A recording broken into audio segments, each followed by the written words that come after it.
آیا املب جان آریانا سعید هنرمند مشهور افغان حقیقت داشته است؟ آریانا سعید در کدام کشور زندگی می کند؟ مصروف چه کارباری است؟ گفتنی های تازه درباره آریانا سعید. آریانا سعید در دبی مصروف چه کاربار تازه ای از درآمد میلیونی ها آریانا سعید که هرگز باور نخواهید کرد. من در این ویدیو پیرامون حقایق این ماجرا خواهم پرداخت. پس در ادامه با کانال دنیا اینفو باشید.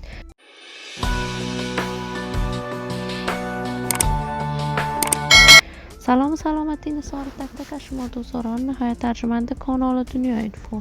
شما رو خوش آمدید میگم به یک دیگر از ویدیوهای جذاب و دیدنی این کانال. اگر دوست کانال دنیا اینفو باشید، پس برای ما ترجیح بیشتر از این کانال علامت سابسکرایب را فشار دهید تا بیننده ویدیوهای جذاب و دیدنی کانال دنیا اینفو باشید. آریانا سعید هنرمند مشهور، چهره شناخته شده، یکی از سلبریتی های مشهور در میان مردم افغانستان است. کارهای هنری آریانا سعید بیشتر از 15 سال می شود که به طور رسمی و مسلکی در میان مردم افغانستان ادامه داشته است. آریانا سعید هنرمند محبوب و بی‌بدیل افغان بوده است.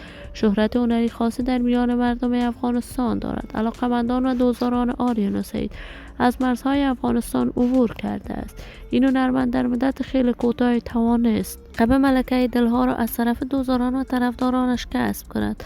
آریانا سعید از سال 2006 بدین طرف با سرودن آهنگ دوگانه با جاوید شریف و کارهای هنر موسیقیش پرداخت.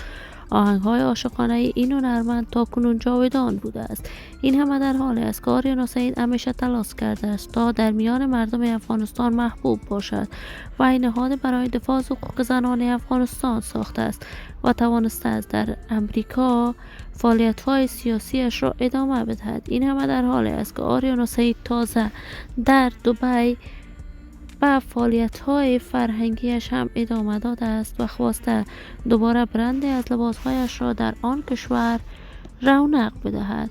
اما خبرها مبنی بر این که بالای آریانا سعید حمله جانی صورت گرفته است دروغ بوده است.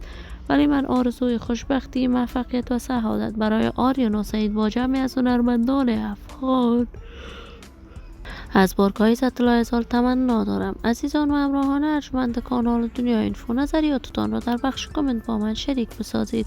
این ویدیو را با علاقه‌مندان و دوستان آریانا سعید به اشتراک بگذارید.